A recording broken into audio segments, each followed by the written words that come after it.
Hello guys welcome back to my new vlog. तो बहुत time पर मुझे पुणी व्लॉगिंग स्टार्ट करुँची कहीं मो कॉलेज में बहुत बिजी रही जाऊँगी। शेड्यूल एमती हो जाता है सकाल उठी कॉलेज जा पुणी रात शोपड़ पुणी कॉलेज जा पुणी शोपड़ एमती हो जाता। कंटेंट भी किसी मिलू ना बिकज कॉलेज डेली जाऊँगी तो से माने एमती हचपच हो जाता।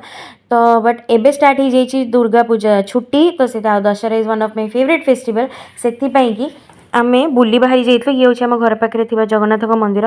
पापुन ना पापुन जाइए ता मामू घर को बिकज ऑफ हॉलीडेज से राज आसी। तो राज रियान डुगु मु नना आम सब बुली जाइलु।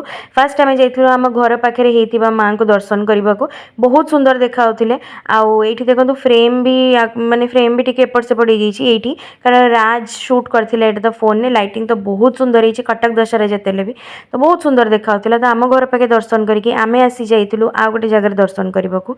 माँ तो बहुत सुंदर देखा आईटी देखो पिलाने के बड़े से खेलुँच के बड़े एंजॉय कर क्यूट लगुच पूरा।